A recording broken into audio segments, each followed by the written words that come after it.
Quando vocês olham para o programa espacial da SpaceX, o que vem à cabeça? Na minha, reutilização. Agora tira a SpaceX da jogada e me diga qual o avanço dos americanos, sei lá, nos últimos 20 anos com relação a foguetes. O avanço da Europa, da Rússia, do Japão? Bom, sem dúvidas, a SpaceX veio para mudar a nossa forma de acessar o espaço com a reutilização. E diferente de outras nações, a China soube enxergar o avanço dessa tecnologia. Após o sucesso da SpaceX em 2015, o setor espacial privado da China se transformou brutalmente. Na corrida para desenvolver foguetes reutilizáveis, muitas startups nasceram neste período, ou seja, de 2015 em diante, e a maioria delas com financiamento misto, capital de risco privado, municipal, provincial e, claro, do próprio governo, já que essa nova capacidade de lançamento é essencial para reduzir os custos e aumentar de forma significativa a frequência de lançamentos, visando assim implantar mega constelações como Tianfan e Xinguang, semelhante ao Starlink ou OneWeb. Neste vídeo, vamos explorar em detalhes as 8 startups chinesas mais promissoras, analisando suas semelhanças, diferenças e os próximos passos até os lançamentos comerciais de fato. Será que eles estão longe ou estão perto de finalmente operar um Falcon 9 da vida?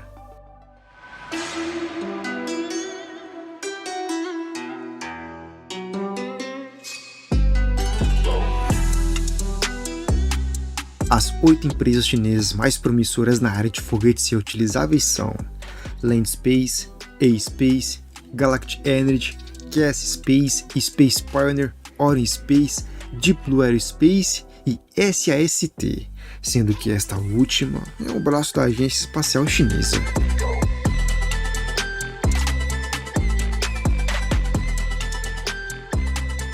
Cada uma delas está desenvolvendo foguetes reutilizáveis com capacidade de carga entre 12 e 22 toneladas, com exceção da Deep Blue Aerospace, que está começando com um veículo de lançamento reutilizável de pequeno porte, o Nebula 1, que inclusive já temos vídeo aqui no canal.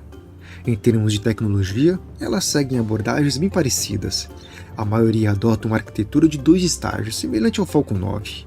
Com o primeiro estágio reutilizável e equipado com 7 ou 9 motores, depende da empresa. Na recuperação, nada de muito diferente também. No booster, é usado grid fins e pernas de pouso para o retorno seguro. Como eu falei, muito parecido com o Falcon 9, exceto pelos foguetes da Cass Space. O seu modelo Kinetica 2H possui 2 propulsores laterais que não se separam do estágio central. Esses propulsores permanecem integrados ao estágio principal durante a fase de pouso, o que é bem estranho. Já em relação aos propelentes, a Landspace, A-Space e SAST optaram pelo metano líquido e oxigênio, que oferece uma combustão mais limpa, crucial para a reusabilidade, tal como é feito com os motores Raptor.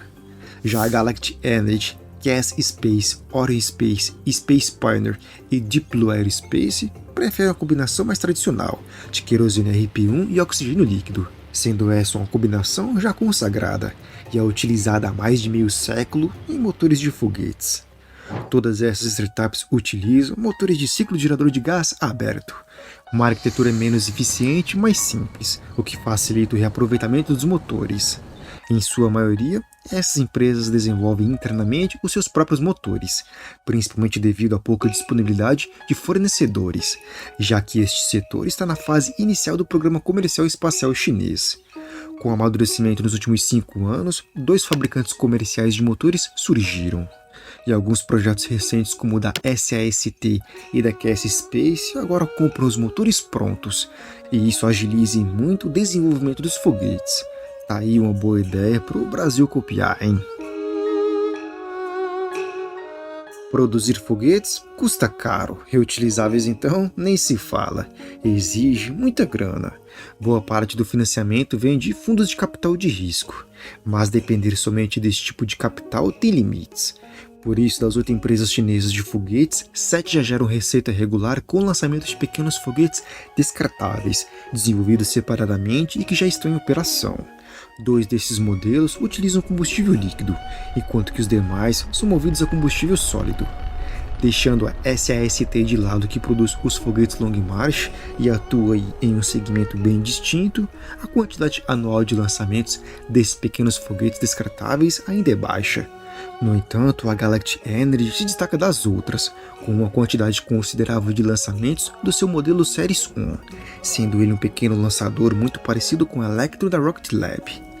Esses lançamentos com pequenas cargas trazem uma entrada de capital inicial bem interessante, permitindo que essas empresas dependam menos de investidores.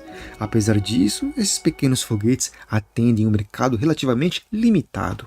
A verdadeira fonte de receita está nos foguetes reutilizáveis de grande porte, cujos primeiros lançamentos estão previstos para ocorrer entre final de 2025 e 2026.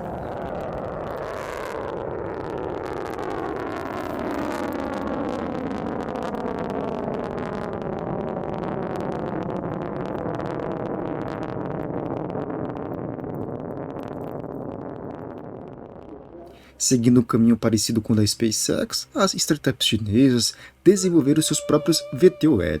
Os primeiros experimentos nesse sentido na China aconteceram em 2018 e 2019, com a empresa Link Space. Um pequeno protótipo movido a etanol e oxigênio líquido conseguiu atingir 300 metros de altura em seus testes, antes de realizar um pouso bem-sucedido. Infelizmente, a Link Space enfrentou sérios problemas de gestão e financiamento, o que fez com que a empresa não fosse muito além deste ponto no desenvolvimento do foguete. O próximo grande avanço veio da Deep Blue Aerospace, com seu protótipo Nebula M, em 2021 e 2022. Embora ainda não fosse um protótipo pequeno, ele tinha apenas 7 metros de altura. O Nebula M estava equipado com um sofisticado motor alimentado por bombas elétricas. Após alguns saltos a baixas altitudes, em 2021, o Nebula M alcançou 1 km de altitude em maio de 2022, demonstrando um controle bem estável. Mas as verdadeiras inovações, meus amigos, começaram no ano seguinte. Em novembro de 2023, a A-Space lançou o Hyperbola 2, um protótipo muito mais sofisticado, e ele possuía quase 3 vezes mais altura do que os anteriores, e desta vez estava equipado com motores projetados para voos orbitais, alimentados por metano e oxigênio líquido. Em dezembro de 2023, o Hyperbola 2 alcançou mais de 300 metros de altitude e realizou um pouso em um local diferente do da decolagem, um verdadeiro sucesso. 6 meses depois, a Academia de Tecnologia Espacial de Xangai SAST apresentou seu protótipo, que deu um passo além. Este protótipo usou não um, mas 3 motores alimentados por metano e oxigênio líquido, e tinha um diâmetro de 3,8 metros. Ele alcançou a altitude inédita de 12 km e desligou 2 motores em pleno voo, e pela primeira vez utilizou pernas de pouso retráteis para pousar. Enquanto isso, a Land Space também desenvolveu o seu próprio protótipo, mas diferente dos outros, este contava com apenas um motor, batizado de TQ-12, e que é desenvolvido internamente pela empresa. Com 80 toneladas de empuxo, ele utiliza metano e oxigênio líquido, e o TQ-12 será o motor que no futuro irá impulsionar o Zhuge 3.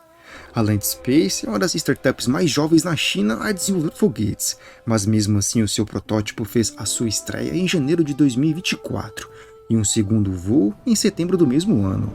Neste segundo voo ele alcançou uma altitude de 10 km, onde realizou um corte completo no motor em pleno voo, permitindo assim o controle total da descida com o uso de grid fins. Em seguida, ocorreu uma segunda ignição do motor a 4,6 km de altitude, sendo este feito um marco inédito para a engenharia de foguetes na China.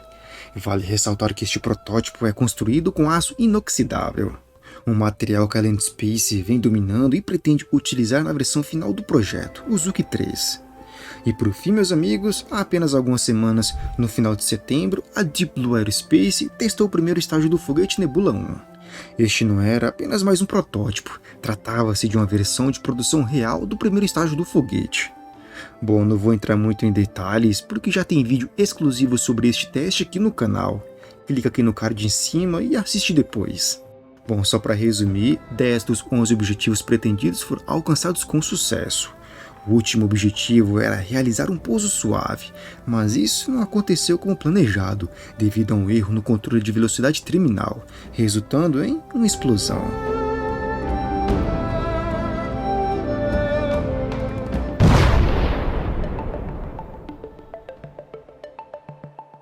Essas empresas que acabei de falar talvez sejam aí as principais hoje na China, e mesmo entre elas há grandes diferenças. A Space Pioneer e a Orion Space ainda não avançaram tanto no desenvolvimento de seus protótipos, mas mesmo assim o lançamento inaugural de seus foguetes de grande porte ainda está previsto para ocorrer nos próximos 12 meses, o que eu acho impossível. Bom, algumas empresas como a Deep Blue Aerospace, SAST e Land Space têm toda aí uma experiência acumulada com seus protótipos VTOL. Provavelmente alcançarão a reutilização rapidamente. Desta forma, eu chuto que até o fim de 2025 teremos aí uma ou duas empresas operando um foguete com as capacidades similares aí à do Falcon 9 da SpaceX.